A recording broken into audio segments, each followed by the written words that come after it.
The fog rolled thick across the moorlands of Hampshire that October morning, swallowing the landscape in grey silence. Damien Veilhart, Duke of Ironmore, urged his stallion forward through the mist, his jaw set in grim determination. Every instinct screamed that this journey was folly, riding alone into enemy territory at the summons of the man who had spent 2 decades trying to destroy him. Yet here he was, crossing into Everthorn lands like a fool walking into a trap. At 32, Damien had survived things that would have broken lesser men. Battlefields across the continent had forged him into something hard and unyielding. The War Duke, they called him, in London's drawing rooms, always with a mixture of fear and fascination. He had learned early that sentiment was weakness, that mercy was dangerous, and that the only way to survive was to be harder, colder, and more ruthless than one's enemies. Lucien Everthorn, Marquis of Thornfield, had been his enemy longer than anyone else still breathing. The rivalry between their families stretched back before Damien was born, a poisonous legacy of political betrayals, ruined business ventures, and personal slights that had festered into something almost biblical in its hatred. Damien's father had died cursing the Everthorn name. Lucien's eldest son had perished in a duel that everyone whispered the Veilharts had orchestrated. The wounds ran deep, carved into bone and blood. So when the messenger had arrived at Ironmore 3 days ago with Lucien's urgent summons, Damien's first instinct had been to burn the letter unread. But something in the messenger's face, genuine fear mixed with pity, had stayed his hand, and the words when he finally read them were not what he expected. Come at once. I am dying. There is a matter of honor we must settle before I depart this world. I know you hate me, Veilhart, but I appeal to whatever shred of decency remains in that stone heart of yours. Come alone. Now, as Everthorn Manor emerged from the fog like a Gothic spectre, all grey stone and leaded windows, Damien felt the familiar weight of his pistol against his ribs. He was many things, but he was not a fool. If this was an ambush, he would not go down without taking several of them with him. A pale-faced butler met him at the entrance, bowing low. Your Grace. His lordship is expecting you. Please, this way. The house was silent as a tomb, servants moving like ghosts through corridors that reeked of sickness and approaching death.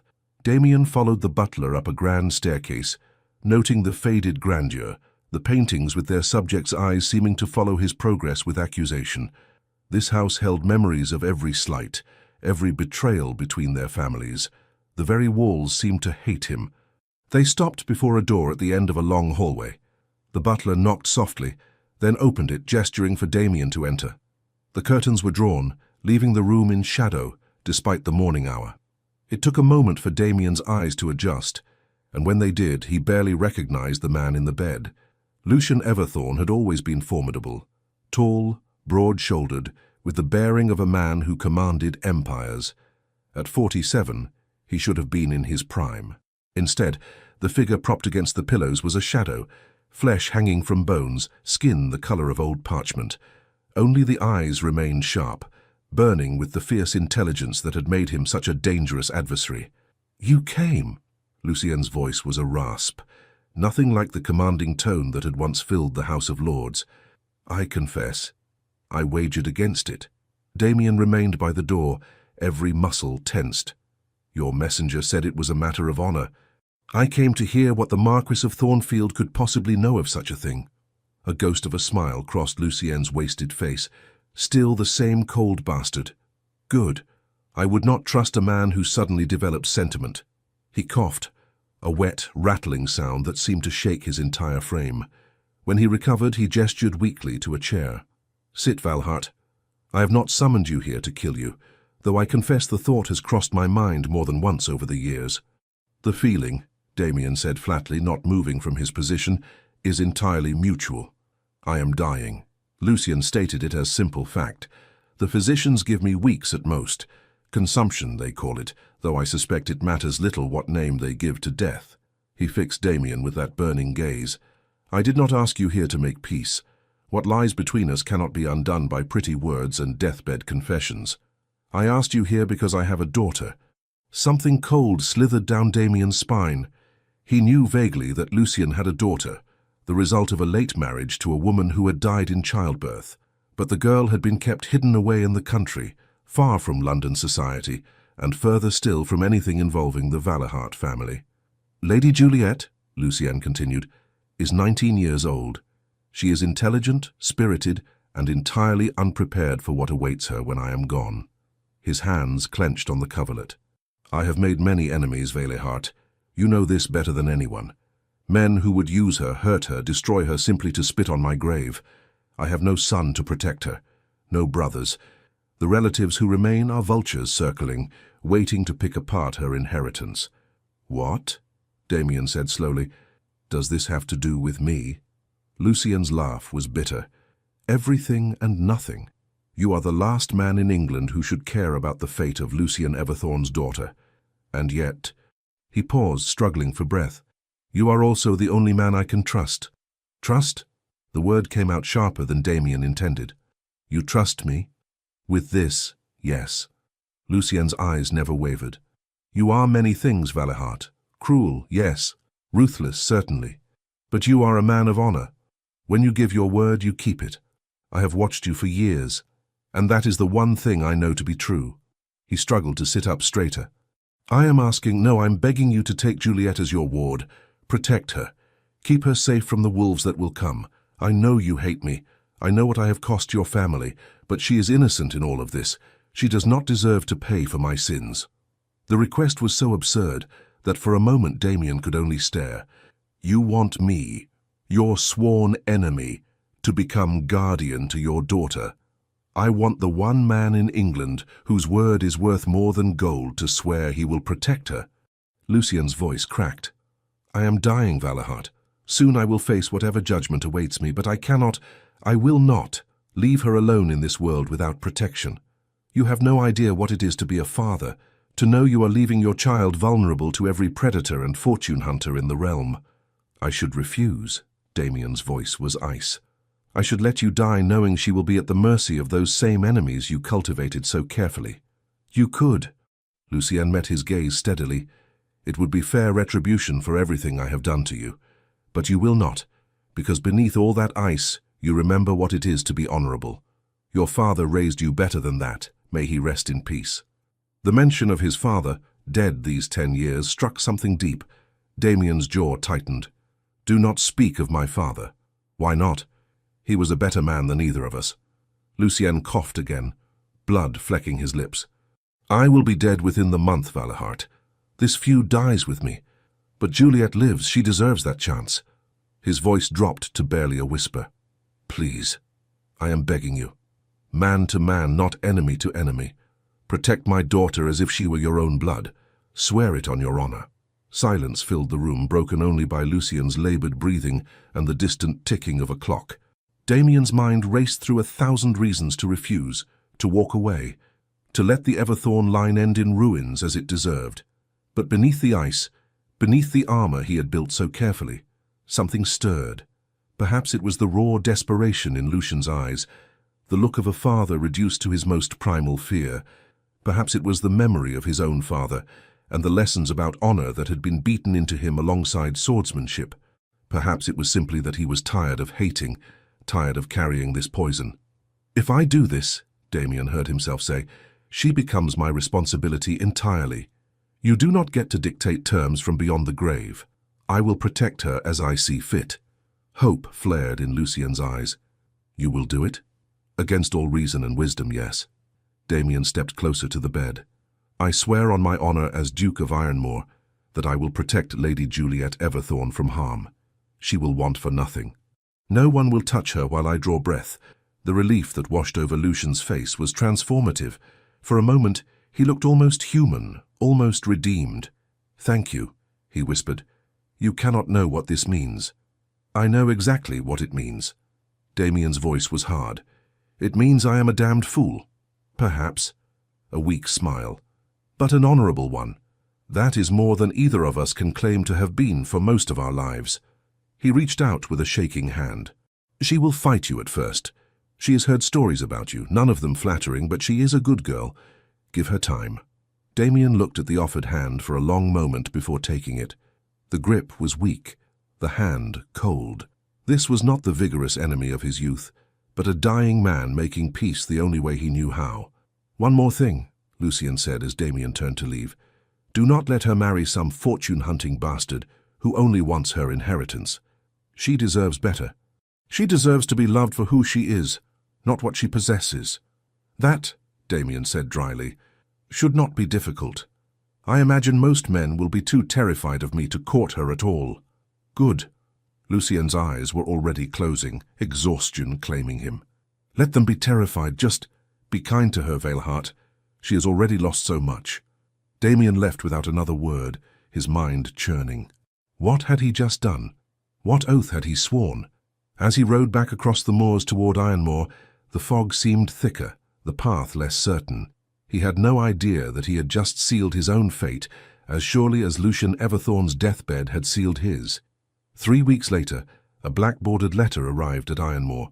Lucian Everthorne, Marquess of Thornfield, had departed this world. The funeral would be held in 3 days' time. And 1 week after that, Lady Juliet Everthorne would arrive at Ironmoor as ward to the Duke. Damien stood in his study, the letter in his hand, and wondered what storm was about to break over his carefully ordered life. The day Lady Juliet Everthorne arrived at Ironmoor, the sky wept. Rain lashed the ancient stones of the ducal estate, turning the gravel drive into a river and the moors beyond into a grey wasteland. Damien watched from the library window as the carriage made its slow approach, black as a hearse pulled by horses that steamed in the cold October air. He had spent the week preparing, ensuring that rooms were aired and made ready, that staff understood their new mistress was to be treated with every courtesy, that everything was perfect. It had been easier to focus on logistics than to contemplate the absurdity of the situation. Lucian Everthorne's daughter living under his roof. His responsibility, his ward. The carriage rolled to a stop before the main entrance. Damien set down his brandy and made his way to the grand hall, arriving just as his butler opened the doors. A footman hurried forward with an umbrella, but the door to the carriage opened before he could reach it. And then she was there, stepping down into the rain with her head held high, and Damien forgot to breathe. Lady Juliet Everthorne was not beautiful in the conventional, simpering way of London debutantes. She was something far more dangerous. Dressed in unrelieved black mourning, she stood in the downpour like some Gothic heroine from the novels his late mother had favoured. Her hair, dark as midnight, was pulled back severely from a face of classical proportions, high cheekbones, full lips, and eyes that even from a distance blazed with emerald fire.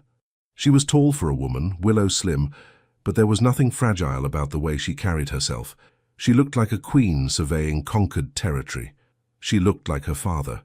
And she looked directly at Damien with an expression that could have frozen the rain itself. "Your Grace," her voice carried across the courtyard, clear and cold. "I apologize for arriving in such dreadful weather.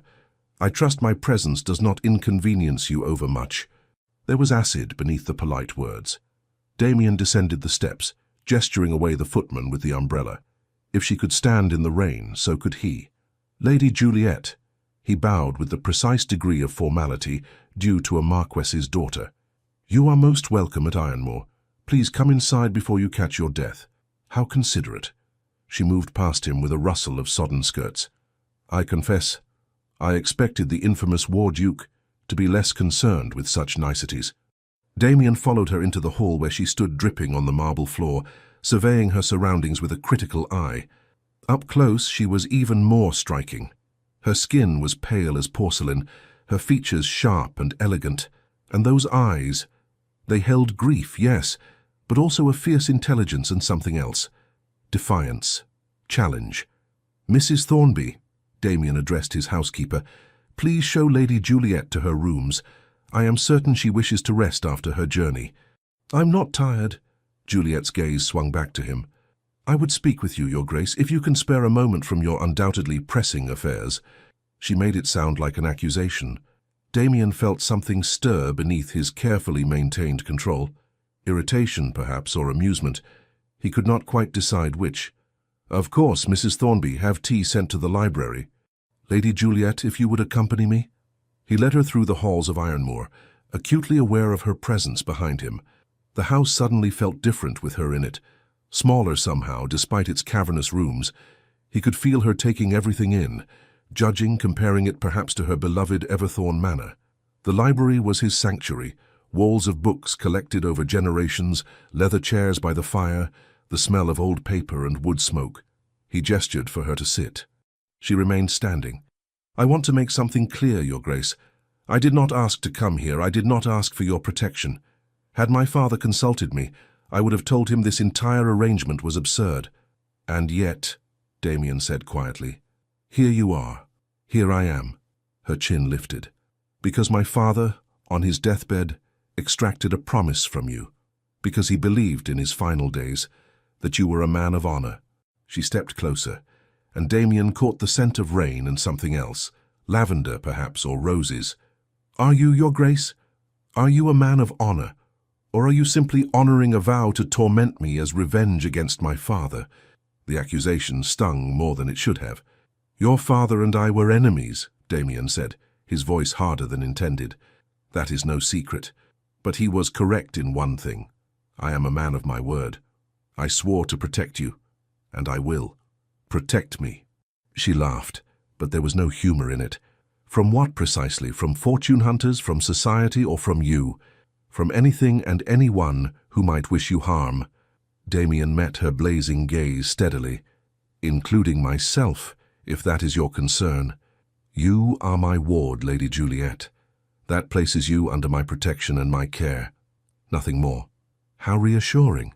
She turned away, moving to examine the books that lined the walls. "And what does this protection entail? Am I to be locked away in this fortress, forbidden from society, made to live like some shameful secret?" "You are in mourning," Damien pointed out. "Society expects you to remain secluded for the appropriate period regardless. After that we shall see." She whirled on him. "After that we shall see. I am not a child to be managed, Your Grace. I am 19 years old and the daughter of a marquis.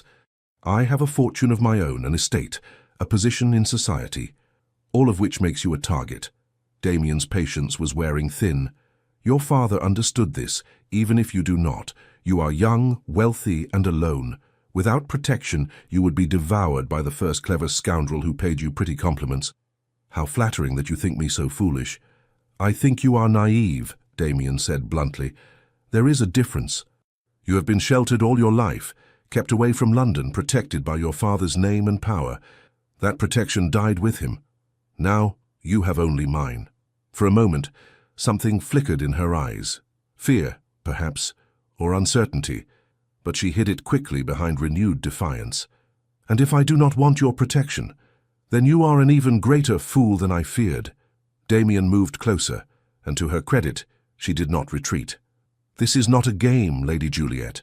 Your father made enemies, powerful ones, men who would hurt you simply to strike at his memory. I gave my word to prevent that.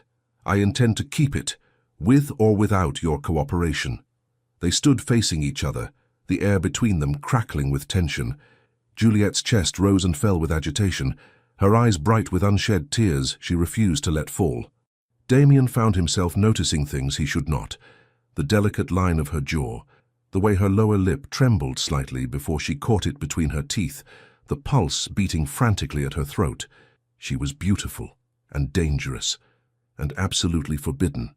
"I loved my father," she said finally, her voice breaking slightly. "He was all I had, and now I am here, in the house of the man he called his greatest enemy, dependent on your mercy. Do you have any idea how that feels?" Something cracked in Damien's chest. "No," he admitted. "I do not, but I can imagine it is not easy." "Not easy?"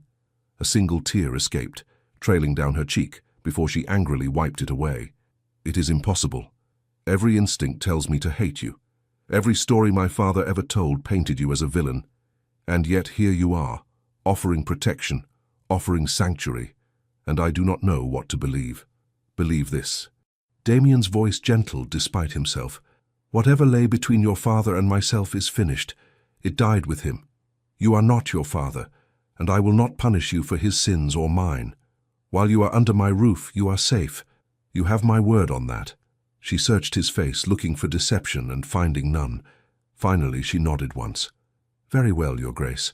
I shall endeavor not to be too great a burden upon your hospitality." "You are not a burden." The words surprised him as much as they seemed to surprise her. You are my responsibility, yes, but that does not make you unwelcome here. A knock at the door interrupted whatever she might have said. Mrs. Thornby entered with tea, along with a maid carrying towels. "Pardon me, Your Grace, but Lady Juliet is soaked through. Perhaps she should change before taking tea." Juliet looked down at herself, seeming to notice for the first time that she was indeed dripping onto the carpet. A faint flush coloured her cheeks. "Yes, of course, forgive me, There is nothing to forgive," Damien gestured to Mrs. Thornby. "Please show Lady Juliet to her rooms. We can speak again at dinner, if that suits you." Juliet nodded, suddenly looking very young and very tired. "Thank you, Your Grace." As she left, Damien found himself staring at the door long after it closed. This was going to be far more complicated than he had anticipated. Far more complicated and far more dangerous. Because Lady Juliet Everthorne, with her blazing eyes and her father's stubborn pride, and her devastating beauty hidden beneath mourning black, was already under his skin in a way that should have been impossible, and the oath he had sworn, to protect her, to keep her safe, to treat her with honor, suddenly felt like the most difficult promise he had ever made. The first month passed in careful formality. Juliet kept to her rooms for the most part, emerging only for meals that were conducted in near silence. Damien found himself watching her across the length of his dining table, noting how she pushed food around her plate more than ate it, how shadows darkened the skin beneath her eyes, how she grew thinner despite Mrs. Thornby's best efforts.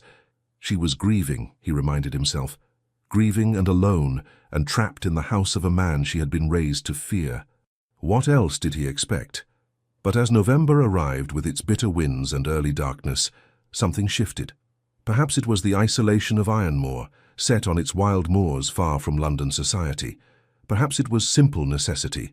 One could not maintain such rigid formality when one was the only two people of consequence in a household. Or perhaps it was something neither of them wanted to name. The change began, as many things do, with something small. Damien was in the library one evening after dinner, reviewing estate correspondence, when he heard the pianoforte in the music room. He had not known Juliet played. The melody was Beethoven, he thought, though he was no expert. It was beautiful and melancholy, each note perfectly placed, and it drew him like a lodestone. He found himself standing in the doorway, watching her play. She wore grey now instead of black. Her mourning was easing into half-mourning, and the colour made her skin luminous. Her eyes were closed, her entire being focused on the music, and for the first time since she had arrived, she looked at peace. Damien meant to leave before she noticed him. Instead, he stayed rooted, unable to look away. There was something hypnotic about watching her play, about seeing this glimpse of who she was when she forgot to be guarded. The piece ended. Juliet's hands fell to her lap, and she opened her eyes and saw him. "Your Grace." She started to rise. "I apologize. I did not mean to disturb." "Please," he stepped forward. "Do not stop on my account." That was beautifully played. She settled back onto the bench, uncertainty crossing her features. "My father hired the finest tutors. Music was one of the few accomplishments he insisted upon. He had good taste then." Damien found himself moving closer, drawn by some force he could not name. "Will you play something else?" "If you wish." Her fingers found the keys again, and this time it was something lighter, a Mozart sonata that filled the room with crystalline notes. Damien sank into a nearby chair, letting the music wash over him. It had been so long since there was music in Ironmore. His mother had loved the pianoforte, but she had been gone these 15 years, and the instrument had sat silent ever since. When the piece ended, Juliet turned to him. "You look sad, Your Grace." "Do I?" He had not realized his expression had slipped. "Forgive me. Your playing brought back memories. My mother was quite accomplished at the pianoforte." "Was?" Juliet's voice softened. "She has passed? When I was 17. A fever that the physicians could not break." It surprised him how easily the words came. He rarely spoke of his mother. She would have been glad to hear this room filled with music again. Something shifted in Juliet's expression, the first crack in her armor. "I am sorry for your loss. To lose a parent so young, I cannot imagine." "You lost your mother as well," Damien pointed out gently. "At birth, if I recall correctly. I never knew her, so it is different." Juliet turned back to the pianoforte, her fingers trailing silently over the keys. My father kept a portrait of her in his study. She was very beautiful. He used to tell me I had her eyes. You do. The words escaped before Damien could stop them. When Juliet looked at him questioningly, he added quickly, I saw the portrait once, years ago. You resemble her greatly. A faint smile touched her lips. That is perhaps the kindest thing you have said to me since I arrived. I have not been unkind, surely. Not unkind, no. Simply formal. Cold, even. She met his gaze directly. You treat me as a duty, Your Grace, an obligation to be managed. The accusation struck home because it was true. You are my ward, he said carefully. There are proprieties. Proprieties. She rose from the bench, moving to stand before the fire. Yes, I suppose there are. The War Duke must maintain his reputation for coldness and control. Heaven forbid anyone should see that you are capable of human warmth. That is unfair. Is it? She turned to face him, the firelight catching in her hair, turning it to dark flame. You have been nothing but correct in every interaction we have had. Polite, proper, absolutely without emotion. Tell me, Your Grace, do you feel anything at all? Or did those battlefields truly turn you to stone as London whispers? Damien stood, his control cracking. You know nothing of what I have seen or done. You have no right to judge. I have every right. Her eyes blazed. I am trapped here, dependent on you, living in this mausoleum where everything is cold and silent and perfect.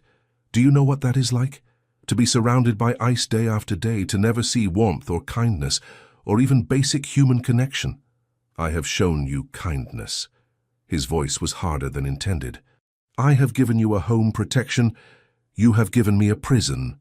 The words burst from her. Beautiful, luxurious, but a prison nonetheless. I have lost my father, my home, everything familiar. And now I am here with a man who looks at me as if I am a problem to be solved, rather than a person who is grieving. The truth of her words hit him like a physical blow. Damien had been so focused on propriety, on maintaining distance, that he had failed to see what she needed. Not a guardian who kept her at arm's length, but simple human compassion. You are right. The admission came hard. I have been distant. I apologize, Lady Juliet. That was not my intention. She stared at him, seemingly shocked by the apology. I did not expect you to admit fault. Why not? I am not infallible. Damien moved closer, drawn by something he could not name. Your father asked me to protect you. He did not ask me to make you miserable. If I have done so, then I have failed in my duty. I am not miserable, she said quietly. Merely lonely. This house is so large and so empty, and I feel as though I am the only living thing in it sometimes. You are not alone. The words came more gently than Damien intended. I am here, and while I may not be skilled at comfort or warmth, I can try to be better, if you will permit it. Juliet studied him for a long moment, her expression unreadable. Finally, she nodded. I should like that, Your Grace, very much. Damien. The name escaped before he could stop it. When we are private, you may call me Damien. The formality grows tiresome. Her eyes widened. That would not be proper. Propriety, Damien said dryly, is overrated, particularly when there is no one here to observe it.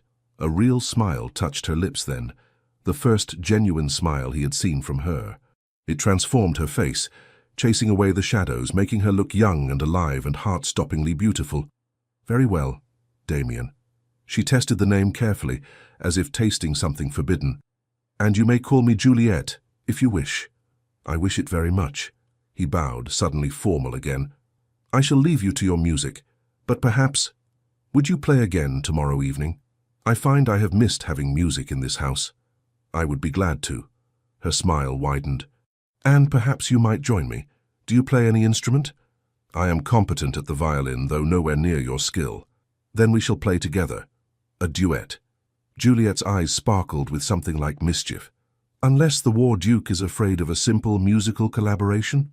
I fear nothing, Damien said, rising to the challenge in her tone. Certainly not music. We shall see. She returned to the pianoforte, her fingers finding the keys again. Good night, Damien. Good night, Juliet. He left her playing, the sound following him through the halls. Something had shifted between them tonight. The ice was beginning to crack, and Damien was not certain whether that development was something to celebrate or fear. After that evening, the dynamic between them changed like spring thawing winter. They began to dine together with actual conversation instead of silence. Damien found himself telling her about the estate, about the tenants and their concerns, about the challenges of managing lands so far from London. Juliet, in turn, shared memories of her father during his better days, before illness claimed him.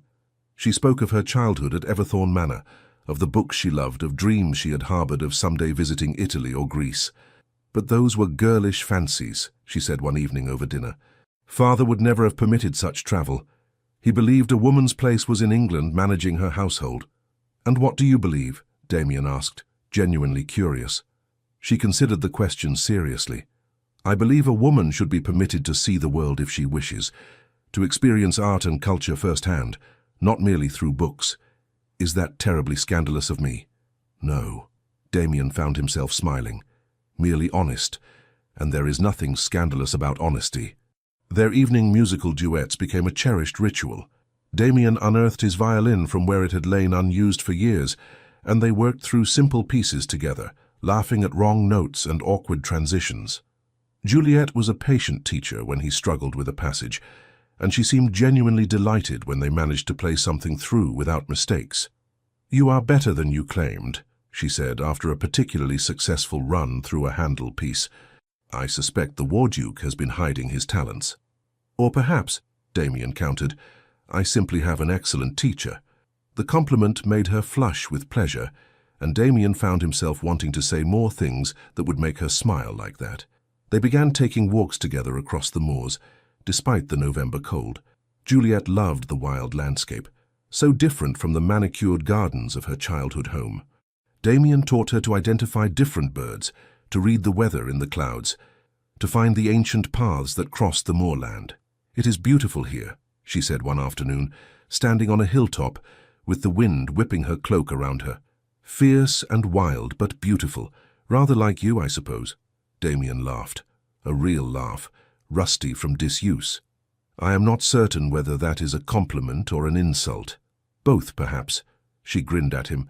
You are rather fierce, you know. When I first arrived, I thought you were made entirely of ice and sharp edges, but you are not so cold as you pretend. Careful, Lady Juliet. Such observations might damage my reputation irreparably.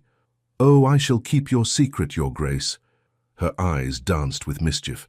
I would not want London to discover that the War Duke is capable of smiling. Their easy banter felt natural, comfortable. Damien could not remember the last time he had enjoyed someone's company so thoroughly.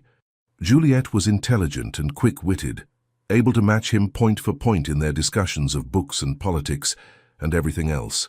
She challenged him, made him think, made him see things from perspectives he had never considered.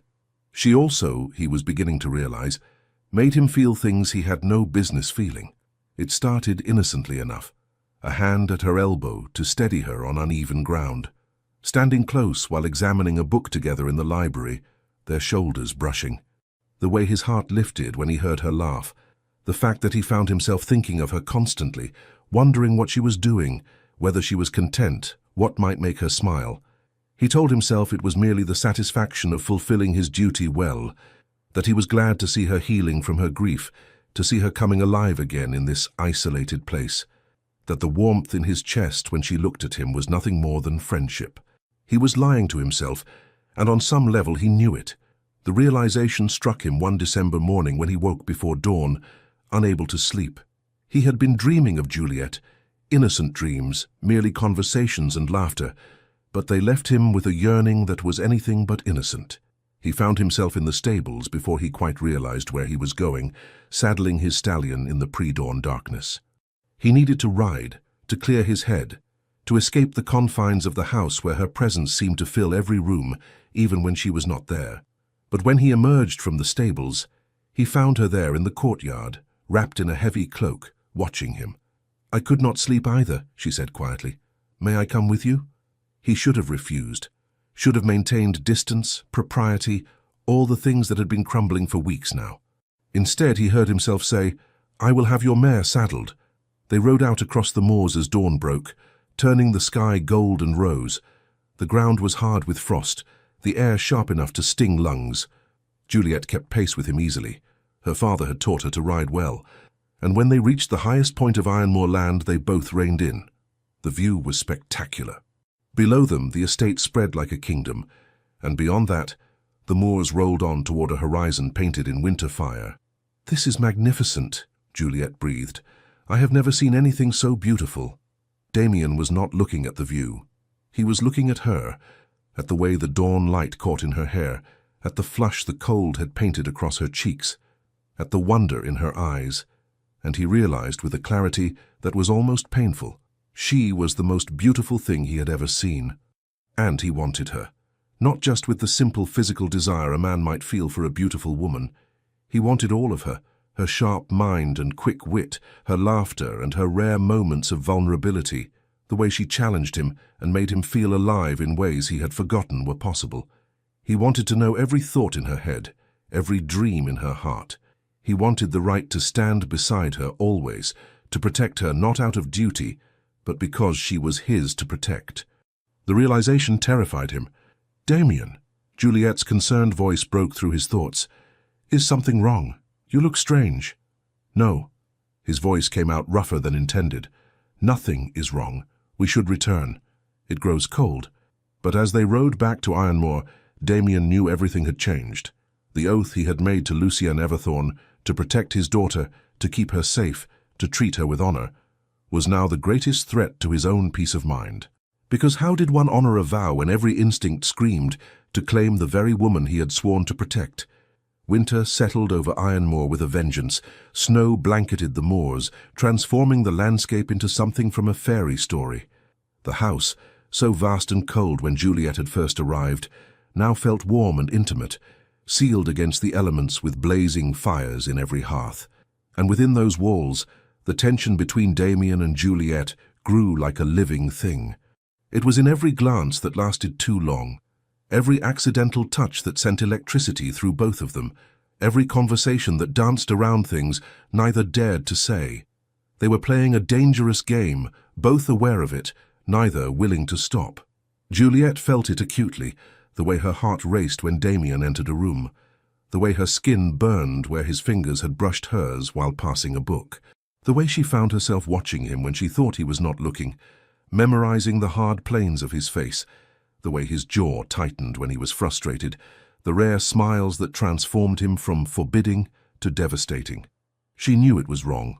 He was her guardian, her father's former enemy, a man 10 years her senior who had taken her in out of duty. She should be grateful for his protection and nothing more, but gratitude was not what made her breath catch when he smiled at her. Gratitude was not what kept her awake at night, imagining things a proper young lady should never imagine, and gratitude certainly was not what made her want to smooth away the lines of care that marked his brow, to make him laugh more, to see what passion might look like in those ice-blue eyes that were beginning to thaw when they looked at her. She was falling in love with him, had been falling for weeks if she was honest, and it was going to destroy her. Damien was no better. He had lost the battle with himself somewhere around Christmas, when Juliet had given him a simple gift, a new leather binding for his favorite volume of poetry, which she had noticed was falling apart. The gesture had been thoughtful, personal, and it had cracked something in his chest that he could not repair. He found himself seeking her out constantly, inventing reasons to be near her, teaching her to play chess by the fire, their heads bent close over the board, reading aloud to her in the library, watching her face as she listened, standing behind her at the pianoforte, ostensibly to turn pages, but really just to be close, to breathe in the scent of her hair, to feel the warmth of her presence. He knew he was being reckless, knew he was crossing lines that should never be crossed, but he could not seem to stop himself. She drew him like a moth to flame, and he was burning up from the inside. The breaking point came on a January night, when snow fell thick and fast, sealing them in completely. They had dined together as usual, the conversation flowing easily. Damien had made her laugh with a story about a tenant's escaped pigs, and the sound had filled him with a dangerous warmth. After dinner they had retired to the music room, but neither felt like playing. Instead, they sat before the fire, comfortable in silence. "Tell me something," Juliet said suddenly. "Something true. Something no one else knows." Damien looked at her questioningly. She was curled in her chair, wrapped in a shawl, the firelight playing across her features. She looked impossibly young and impossibly beautiful, and he wanted to tell her everything. "What prompted this?" he asked instead. "I have been here for 3 months," she said quietly, "and I feel as though I know you better than anyone I have ever known, and yet there are still parts of you that remain hidden. You keep yourself locked away, Damien, even from me. Some things are better left hidden. Why? Because they are painful? Because you think showing vulnerability makes you weak?" She leaned forward, her eyes searching his. "You know my secrets. You know my fears, my dreams, the stupid little things that make me happy. But you give me nothing in return. Is that fair?" "No." The admission came hard. "But I am not certain what you want from me. The truth." Her voice was barely above a whisper. "Just once, tell me something true, something that matters." Damien stared into the fire, his mind racing. What could he tell her? That he thought of her constantly? That the oath he had made to her father now felt like a chain binding him? That every day it grew harder to remember why he had to maintain distance? "I was not always like this," he heard himself say. "Cold and controlled.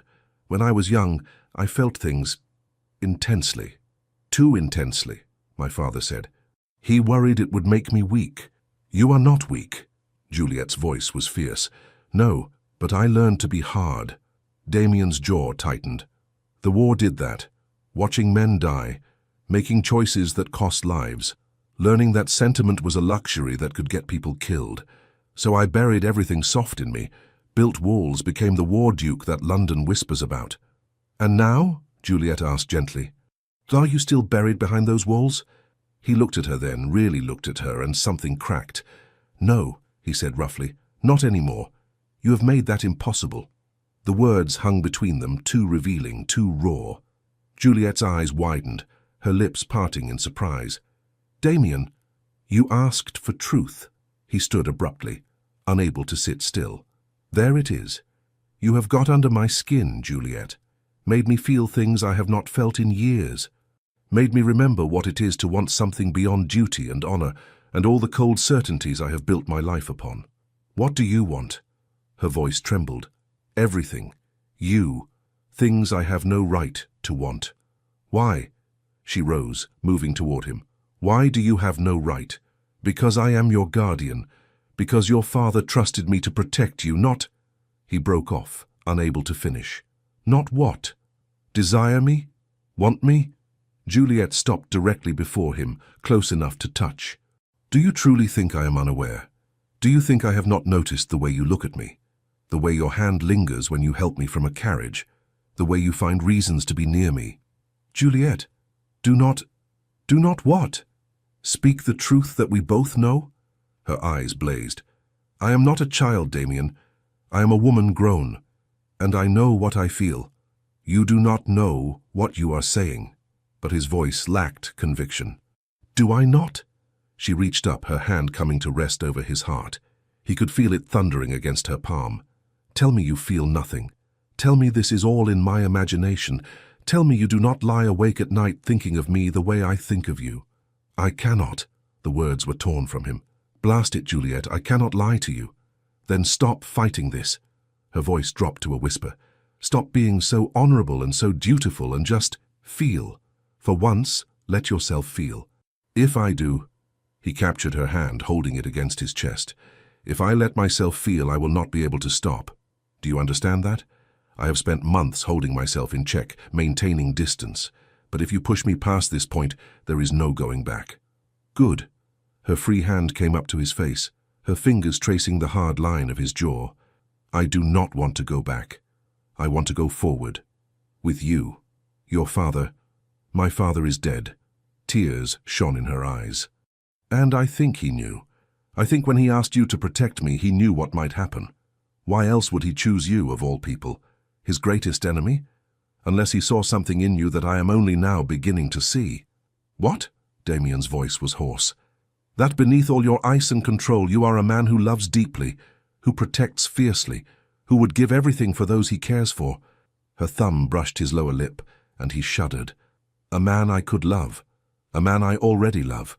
The confession shattered the last of his control. "Juliet!" "Damien, please." She rose on her toes, bringing her lips close to his. "Stop fighting.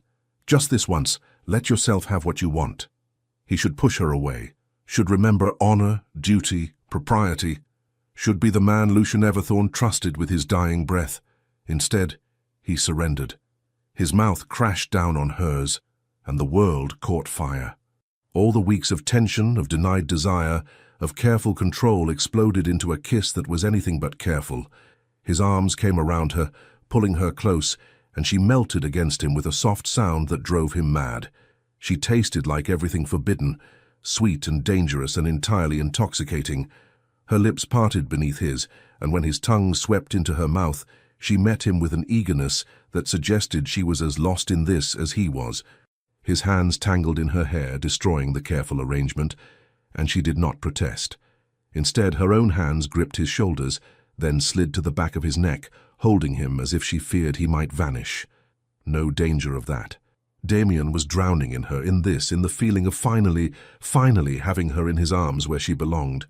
She fit against him perfectly, all soft curves and warm surrender, and he wanted to explore every inch of her until he had memorized her completely. But this was madness. Wonderful, terrible madness. With effort that cost him dearly, Damien pulled back. They were both breathing hard, and Juliet's eyes were dazed, her lips swollen from his kisses. She looked thoroughly compromised and absolutely beautiful. "This cannot happen," he said, though his arms remained locked around her. "Juliet, I am your guardian, your protector. This is wrong." "It feels right." Her fingers traced patterns on his chest. "More right than anything I have ever felt. That does not make it proper." "I care nothing for proper." She met his gaze steadily. "I care only for this, for you. Do you want me to go? To pretend this never happened? Can you truly do that?" "No, 1,000 times no." "But your reputation is already in question. I live alone with an unmarried duke, Damien. Society will talk regardless. At least let them talk about something real. You deserve better than this, than me. That is not your decision to make." Juliet's voice was firm. "I am not asking for seduction, if that is your concern. I am asking for honesty, for the chance to see where this might lead. Unless—" doubt crept into her expression. "Unless you do not truly want me?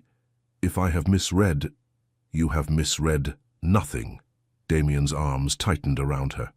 "I want you more than my next breath, but I am trying to do the honorable thing. Then honor me by being honest." She smiled, though tears glittered in her eyes. "Honor me by admitting what we both feel. We can determine the rest as we go, but please, do not push me away out of misguided nobility. I could not bear it." Damien looked down at her, at this impossible woman who had turned his carefully ordered life upside down. He knew he should be stronger, should resist. But he was only a man, and she was asking for so little. Merely honesty, merely the acknowledgement of what had been growing between them for months. "I love you." The words fell from his lips like a vow.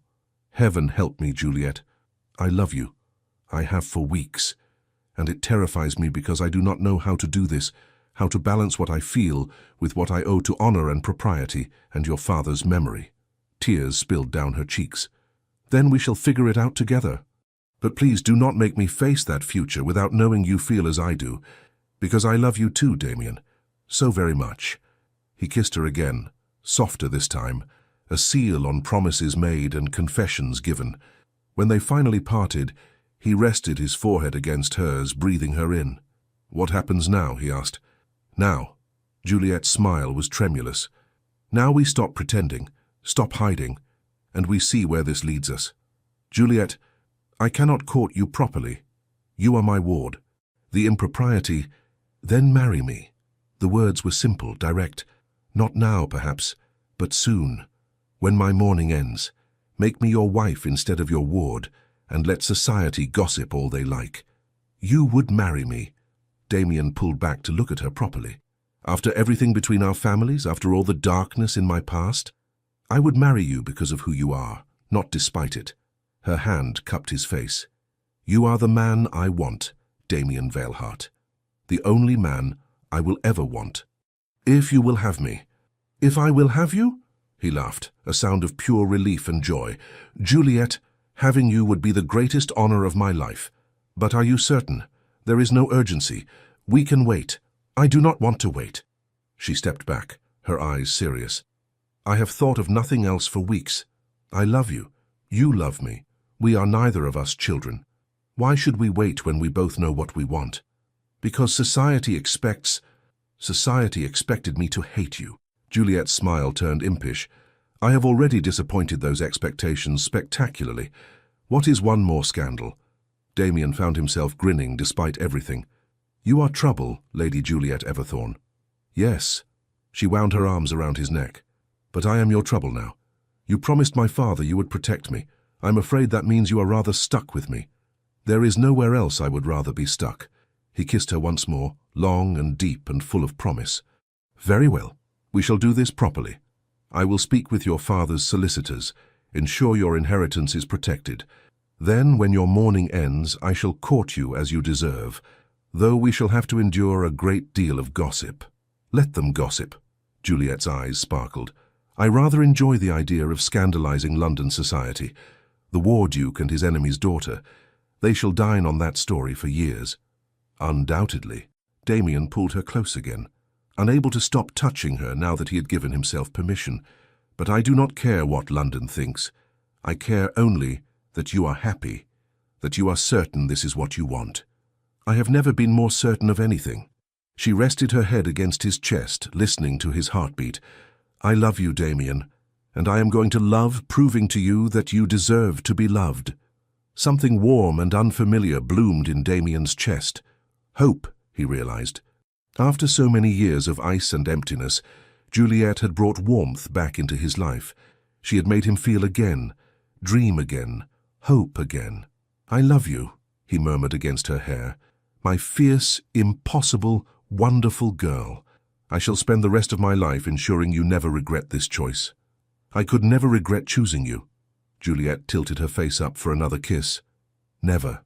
They stood there before the fire, wrapped in each other's arms, while outside the snow continued to fall.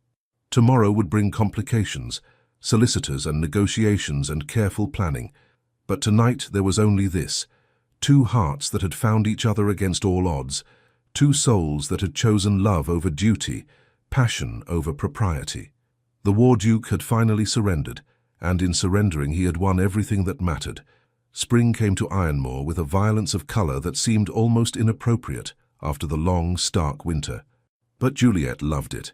The explosion of wildflowers across the moors, the return of birdsong, the way the ancient stones of the estate seemed to warm and soften in the lengthening days. Her mourning period had ended in March, and with it, the careful pretense they had maintained for the outside world. Not that they had been particularly successful at hiding their feelings. The servants surely knew, and Mrs. Thornby had developed a knowing smile whenever she saw them together, but there was a freedom now in being able to acknowledge it openly. Damien had been true to his word. He had spoken with her father's solicitors, ensuring her inheritance was properly protected and legally separate from his own holdings. He had written to the few remaining Everthorne relatives, informing them of his intention to marry Juliet once a suitable interval had passed. Most had been too shocked to respond with anything but stuttering congratulations.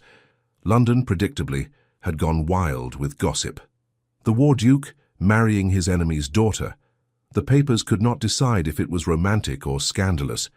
Invitations poured into Ironmore. Everyone wanted to see this unlikely couple for themselves. Damien had ignored most of them, protective of their privacy, and wanting to give Juliet time to adjust before throwing her into the shark-infested waters of London society. But eventually they would have to face the world, and Damien was determined to do it right. "We shall go to London next month," he announced over breakfast one April morning. "The season will be in full swing. I want to present you properly, show the world that you are my intended bride, and not some unfortunate ward I have been saddled with." Juliet looked up from her correspondence with amusement. "I was unaware I had ever been considered unfortunate." "You know what I mean." Damien reached across the table to take her hand. "I want to give you everything you should have had. A proper season, proper courtship, proper introduction to society as my future duchess. I need none of that." She laced their fingers together. "I have you. That is everything. Nevertheless, he raised her hand to his lips, you deserve to be celebrated, not whispered about, and I intend to ensure that happens. Very well. Juliet's eyes danced. But I warn you, I shall expect you to dance with me at every ball, all the waltzes at minimum. I do not dance. You do now. She grinned at his expression. If I must face London society as the scandalous ward-turned-bride of the War Duke, then you must face the even greater horror of the ballroom. Fair is fair. Damien groaned, but he was smiling. You will be the death of me, woman. Nonsense, I am giving you life. She stood, moving around the table to perch on his lap in a way that would have scandalized any proper chaperone. Besides, you promised to make me happy. Dancing with me at balls seems a small price to pay. When you put it like that, he pulled her closer, breathing in the scent of her hair. Very well, I shall dance, but only with you. Only with me, she agreed, then kissed him soundly. The weeks that followed were a flurry of preparation. Juliet needed a new wardrobe befitting a future duchess, and London's finest modistes descended upon Ironmore with fabrics and patterns. Damien watched with amusement, as his normally quiet estate was overtaken by chattering women and endless discussions of hemlines and trimmings. But he also watched Juliet come alive in a new way. She had been healing these past months, the sharp edges of her grief softening into something more bearable. Now, with a future to look forward to, she bloomed like the moors in spring, all energy and excitement and irrepressible joy. She made him laugh constantly. She challenged him in their chess games and their discussions. She played piano and sang in a clear, lovely voice that filled the halls. She rode across the estate like she had been born to it, learning the tenants' names and concerns, already taking on the role of duchess with natural grace. And at night, when propriety dictated they should part, they instead stole moments in the library or the music room, kisses that grew longer and more heated, touches that promised everything while still maintaining the last boundaries of propriety. Damien was determined to wait until their wedding night to fully claim her, but it grew harder each day. You are torturing me, he murmured one evening, pinning her against the library door after what should have been a chaste good-night kiss had turned into something far more intense. Am I? Juliet's hands were in his hair, her body pressed against his in ways that made rational thought impossible. You could always move the wedding date closer. We have already moved it once. They had initially planned to wait until June, but both had agreed that was far too long. The new date was late May, less than a month away now. I will not have anyone suggest I rushed you into this. Let them suggest whatever they like. She nipped at his lower lip. I would marry you tomorrow if you would permit it. Tempting. His hands spanned her waist, holding her close. But I want to do this right. I want you to have the wedding you deserve, with all of London watching as I make you my duchess. Very well. She sighed dramatically. I suppose I can wait a few more weeks. But you are certainly making it difficult. I? He pulled back to look at her with mock severity. You are the one who keeps finding excuses to be alone with me, who keeps looking at me with those eyes, who keeps kissing me until I forget my own name. Guilty. She smiled unrepentantly. But can you blame me? You are terribly handsome when you are trying to be honorable. It makes me want to be very dishonorable indeed. Damien groaned. You will be the death of me. So you keep saying. Yet here you are, still breathing. She kissed him once more, then slipped from his arms before he could stop her. Good night, my love. Dream of me. I always do, he said quietly, watching her leave. It was true. She filled his dreams as thoroughly as she filled his waking hours. Damien had never imagined he could feel this way. This consuming love that made everything else seem pale by comparison. He, who had been so cold, so controlled, now found himself completely undone by one impossible woman, and he would not change it for anything. Their arrival in London caused exactly the sensation Damien had predicted.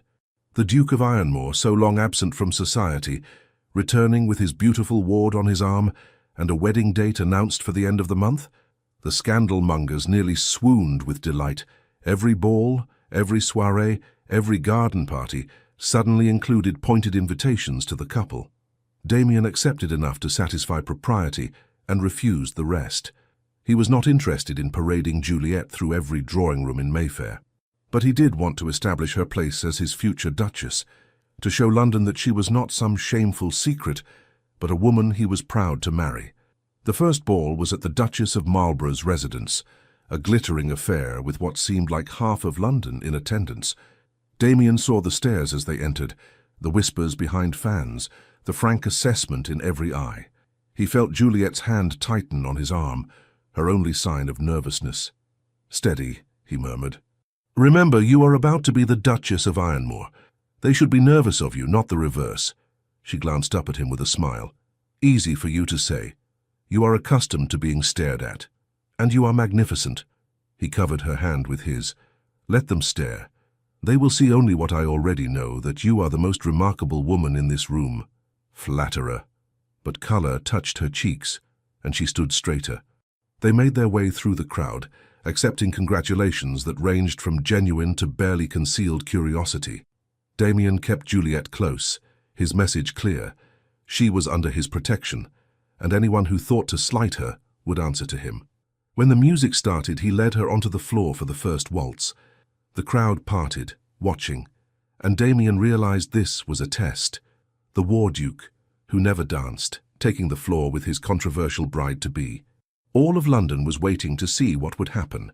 He looked down at Juliet, at her eyes bright with nervousness and trust, and something fierce and protective surged through him. Let them watch. Let them judge. He knew the truth of what lay between them. "Ready?" he asked softly. "With you?" "Always." They began to dance, and everything else faded. Damien had not been lying when he said he did not dance. He had avoided ballrooms for years. But Juliet made it easy, following his lead with natural grace, her body moving in perfect synchronization with his. They fit together as naturally on the dance floor as they did everywhere else. "They are all watching us," Juliet murmured. "Let them." Damien pulled her infinitesimally closer than propriety strictly allowed. "I care only what you think." "I think," she said, her eyes soft, "that I am the luckiest woman in England." "No."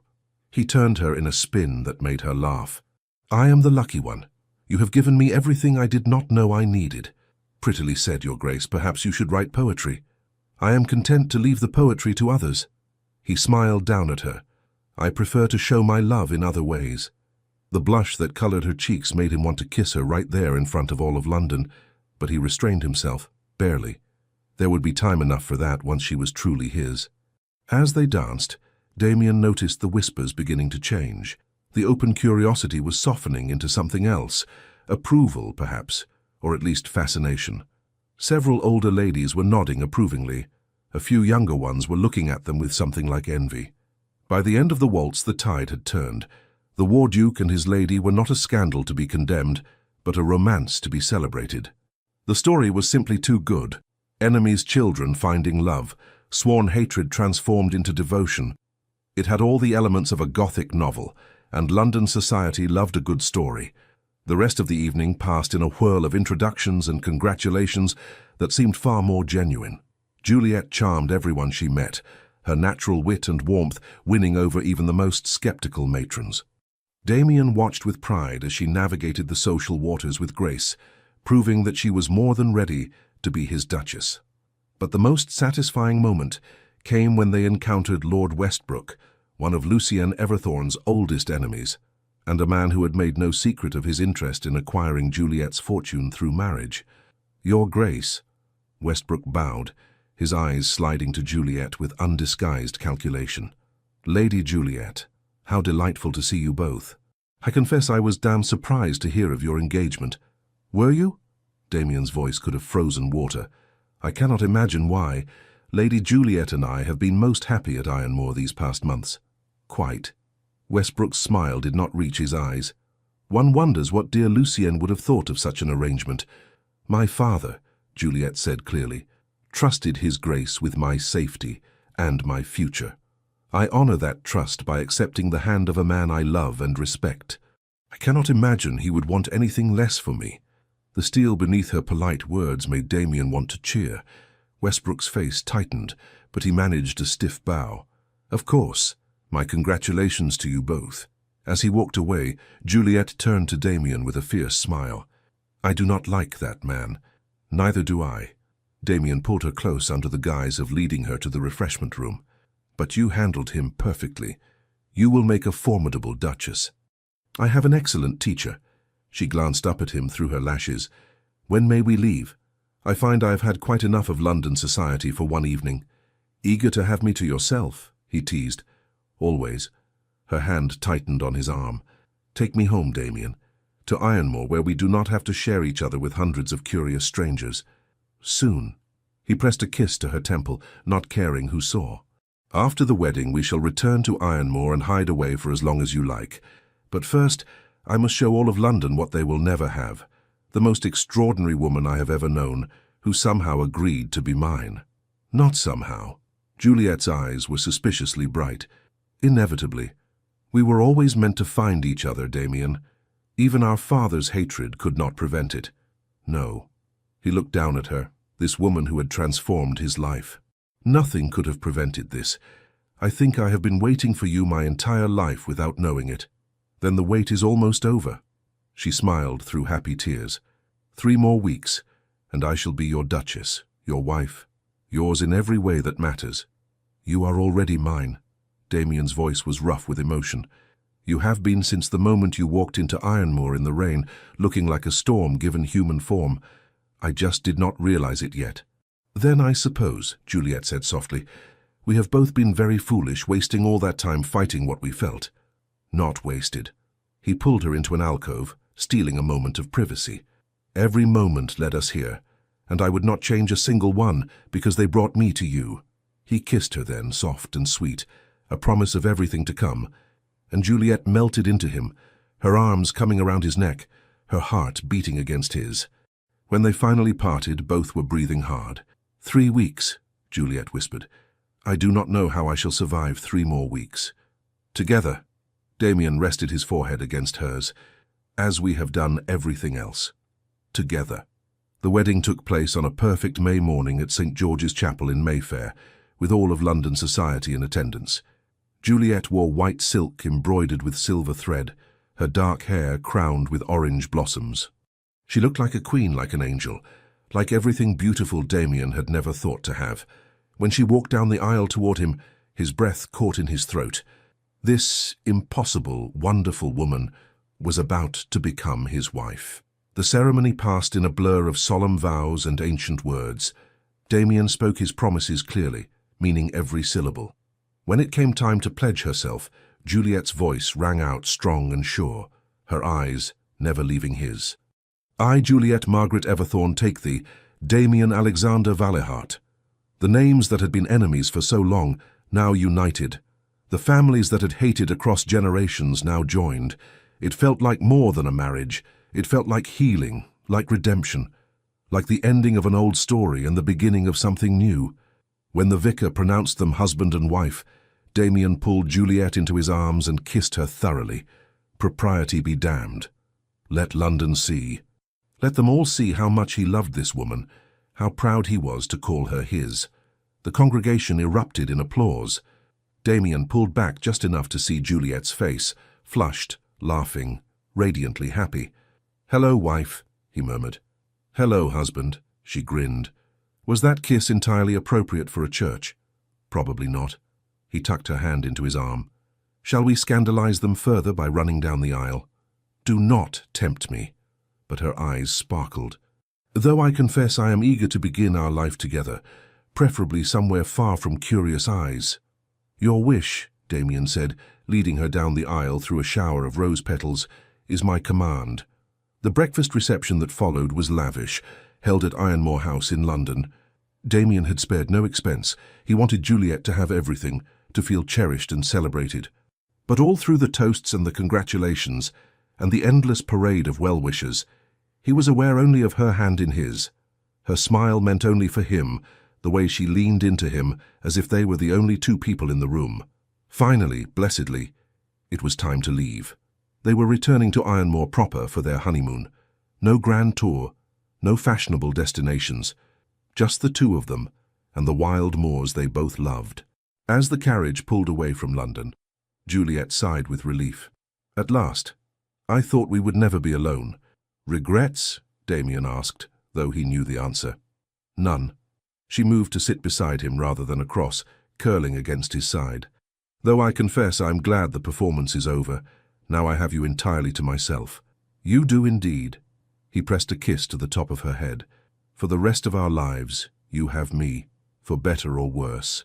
It will be better. She tilted her face up to his. I shall make certain of it. Of that, Damien said, capturing her lips in a kiss that promised everything the night would bring. I have no doubt. 1 year later. Iron Moor in spring was paradise. Damien stood at the window of the nursery, watching dawn paint the moors in shades of gold and rose. Behind him, his wife slept in the chair by the cradle, exhausted from a long night with their son. Alexander Lucien Veilhart, 6 weeks old, slept peacefully in his cradle.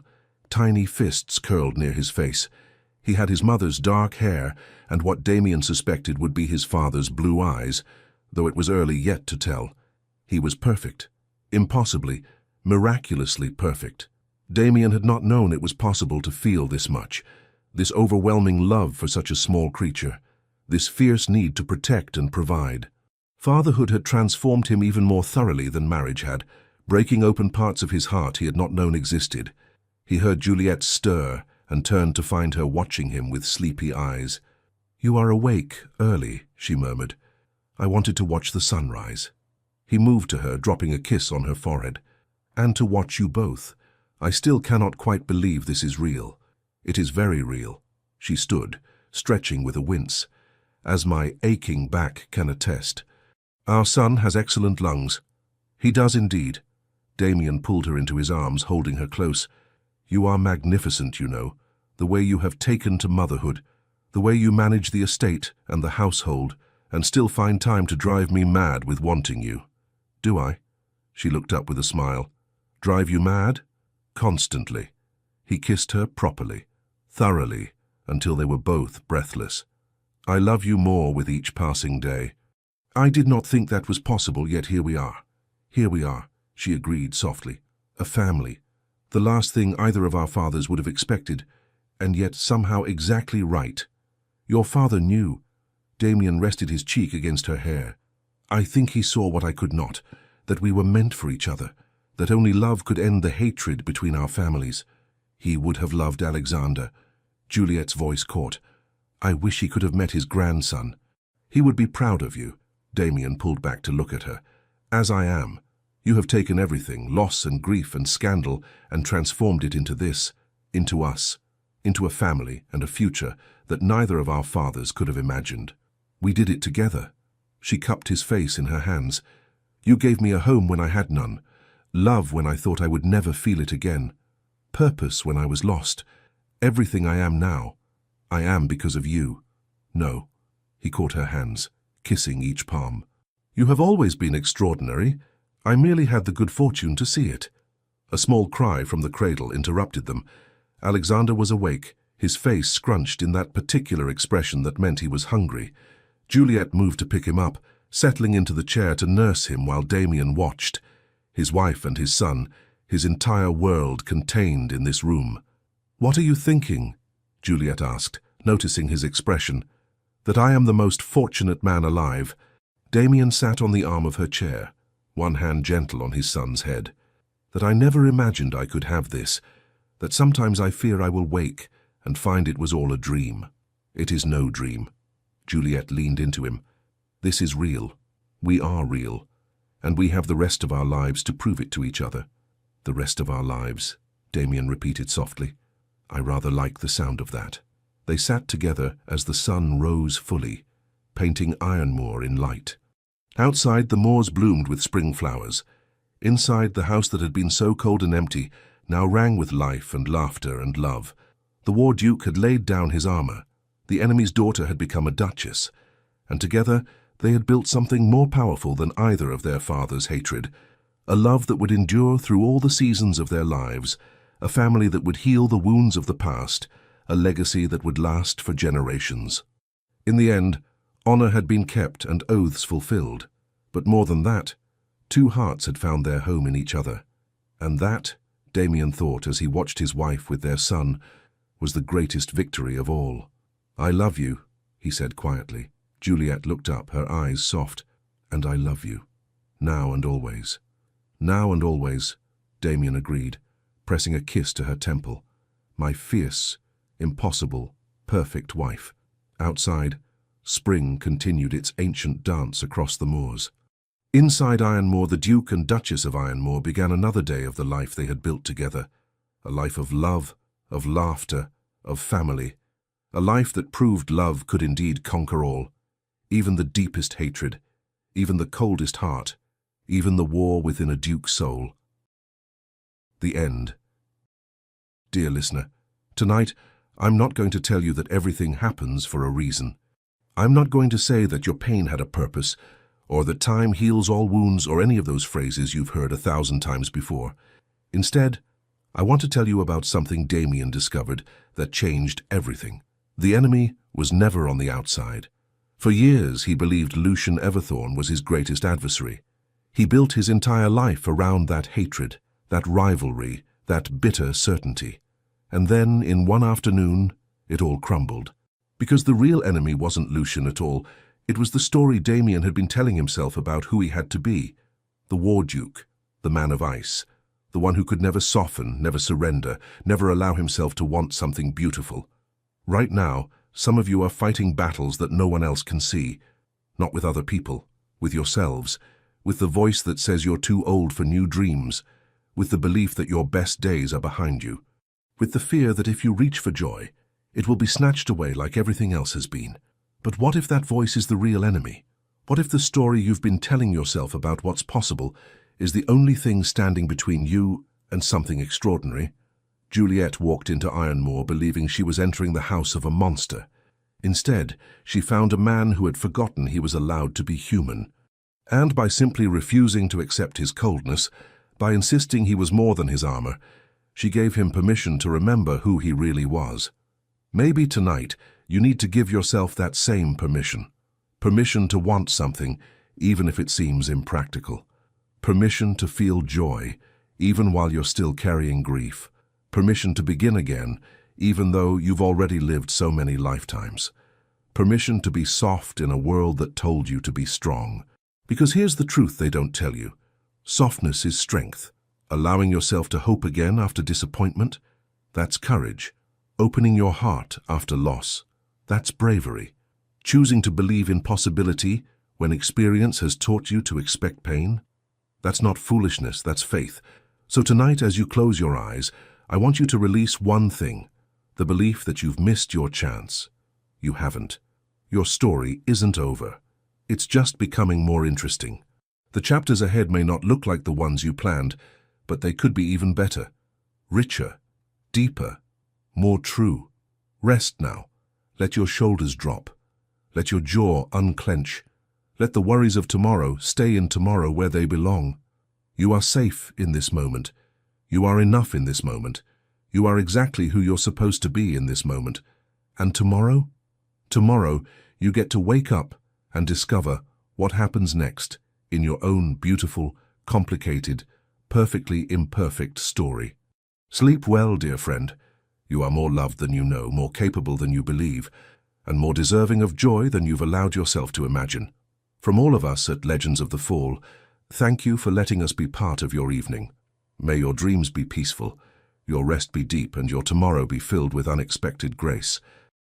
Thank you so much for staying with us until the very end. If this story moved you, please consider subscribing to our channel, liking, leaving a comment, and sharing it with someone who might need a little emotional escape today. From the bottom of our hearts, your support means everything to us. It's what keeps us motivated to continue telling these stories full of love, redemption, heartbreak, healing, and hope. Every click, every word of encouragement in the comments, every share. It truly helps us keep going. And remember, at the end of this video, another beautiful story suggestion will appear. Click it and be swept away once again by another unforgettable tale. Thank you for being here. The Legends of the Fall team.